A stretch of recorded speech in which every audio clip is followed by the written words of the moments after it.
Você falou aí do momento da terceira divisão.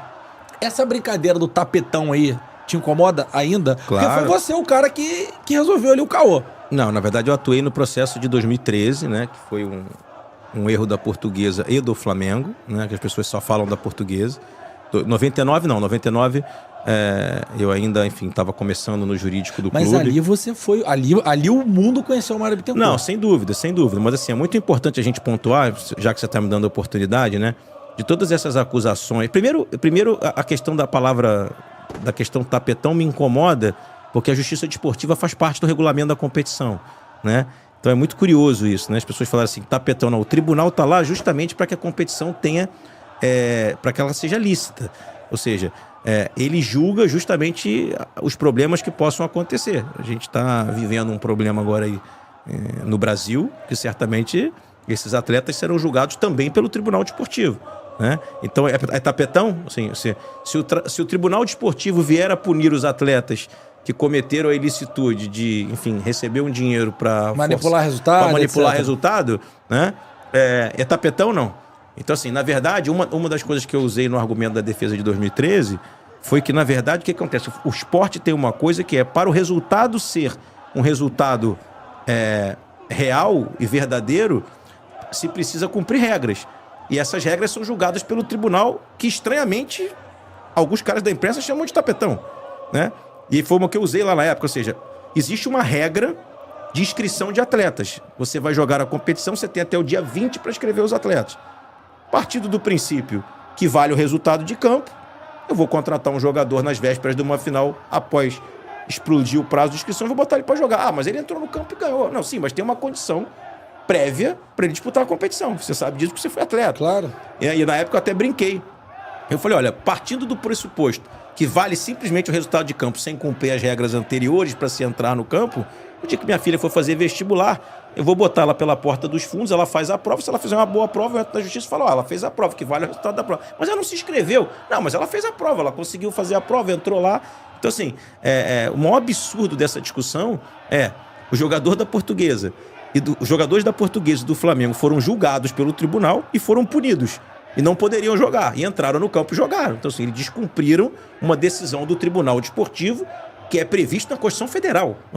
Sim. E aí, como é que o Fluminense foi o tapetão? Não, o Fluminense estava lá buscando os seus direitos dentro do regulamento. Claro. E em todas as histórias passadas, né, que as pessoas se esquecem, mas o Fluminense foi rebaixado em 1996 e a virada de mesa que chamam não foi por causa do Fluminense. Foi porque houve um escândalo de arbitragem que vazou no Fantástico, de um cara chamado Ivens Mendes, um escândalo que envolvia Corinthians e Atlético Paranaense. E aí, para não rebaixar Corinthians e Atlético Paranaense, trouxeram de volta Fluminense e Bahia. E as pessoas não se lembram disso. Essa geração, então, de não 20, sabe. Ninguém sabe disso. Ok. E aí, o de 99, que a gente ganha a terceira divisão, né? E teríamos que disputar a segunda e vamos direto para a primeira, é por causa do Sandro Hiroshi. E quem deveria ser rebaixado era o Botafogo. Não sei se você sabe exatamente qual foi a história. Não, me conta aí. O Botafogo jogou um jogo com o São Paulo no Morumbi. O São Paulo venceu o Botafogo por 6-1 e descobriram que o jogador chamado Sandro Hiroshi era gato. Certo? Lembro. O que previa a legislação desportiva naquela época? Eu já era estagiário do Fluminense nessa época e já conhecia a legislação desportiva. A legislação desportiva previa que quando você escala um jogador em condições irregulares, você tira os pontos de quem venceu o jogo, porém não reverte para quem perdeu. Porque quem perdeu, perdeu. Perdeu. E aí o tribunal, o STJD, pegou os pontos e entregou os pontos ao Botafogo. Então o Botafogo, que perdeu 6-1, ganhou 3 pontos por ter perdido 6-1, por causa de um jogador. Ok? Quando o Botafogo recebe esses 3 pontos, ele permanece na primeira divisão, ok? E o Gama é rebaixado por causa dessa decisão. Aí o Gama vai à Justiça Comum e consegue uma decisão de que o campeonato só poderia ser realizado novamente se o Gama estivesse na primeira divisão. O Gama ganhou na Justiça Comum. E aí a CBF abre mão de fazer a competição do ano de 2000. E aí os clubes, como fizeram na Copa União de 87, eu vou contar essa história, resolvem fazer a Copa João Avelange. Tá? Aí fazem a Copa João Avelange e dividem em módulos A, B, C e D. Você sabe que a Copa União foi assim: módulo verde, módulo amarelo, módulo azul e módulo branco. Aí classificavam um de cada módulo. Por isso que o Sport foi disputar a final. E aí o Flamengo depois não quis disputar a final. E aí A Copa João Avelange era idêntica. Ela só tinha um nome diferente. Ela não chamava Copa União, chamava Copa, mas o modelo era idêntico. O futebol brasileiro é assim, ele repete as coisas ruins. Que não né? funcionaram que não e deram funcionaram. M lá Fizeram atrás. a mesma coisa. E aí, o Fluminense estaria no módulo B da Copa União. Tá? Porém, os clubes do módulo A pediram para que o Fluminense fosse alçado ao A, porque entenderam que o Fluminense se beneficiaria de jogar o módulo B da João Avelange e se classificar para Direto lá pra cima. Tanto é que o vice-campeão da Copa João Avelange é o São Caetano, que vem do módulo D. Com a Ademar. Aí olha as atrocidades que acontecem no futebol brasileiro. Quando fizeram a Copa João Avelange, ninguém imagina que um São Caetano vai chegar na final, correto?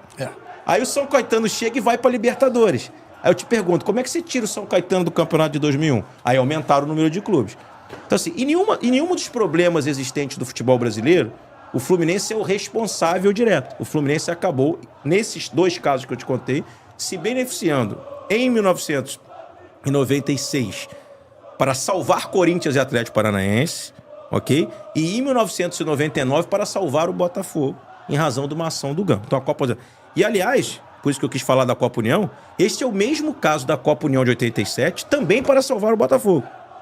E essa canetada em 87 destrói o América.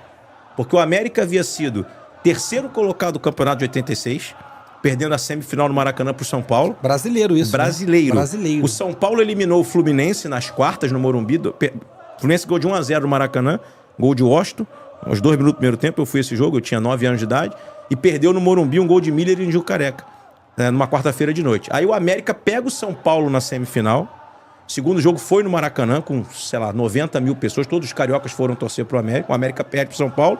O São Paulo disputa a final com o Guarani, é campeão brasileiro. A final, inclusive, foi disputada já em 87. E aí, o Botafogo cai em 86. E aí eles fazem a Copa União e pegam o América, que foi terceiro colocado, e jogam o América pro módulo branco. Pra Série D ou pra Série C, ou pro módulo azul. E aí acabam com o América definitivamente ali.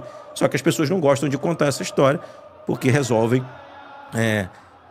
usar uma coisa positiva que o Fluminense tem, e é historicamente reconhecido como um dos clubes que tem sempre os melhores departamentos jurídicos. O Fluminense sempre é um clube... Só pra você saber, algo que ninguém nunca falou. O Fluminense é o único clube grande do Brasil, único, que nunca perdeu o mando de campo. Nunca. Na história do clube. Desde que houve perda de mando de campo no tribunal, nós somos o único que nunca perdeu o mando de campo. Tá? E o Fluminense, você pode ver, o Fluminense é, talvez, não é o único, mas um dos poucos clubes que nunca perdeu ponto por escalação irregular de jogador. Porque o Fluminense tem um departamento técnico. O Fluminense tinha um funcionário lá chamado Gilberto, que trabalhou 47 anos no clube, que fazia isso à mão. Quando todo mundo já trabalhava com computador, o Gilberto contava todos os cartões amarelos e vermelhos de todas as categorias do Fluminense na mão. E num quadro, feito à mão. Colava com o dedo assim um post-it amarelo e um vermelho no jogador. A gente contava isso à mão. Então, assim, nós somos extremamente preocupados com isso, sempre fomos.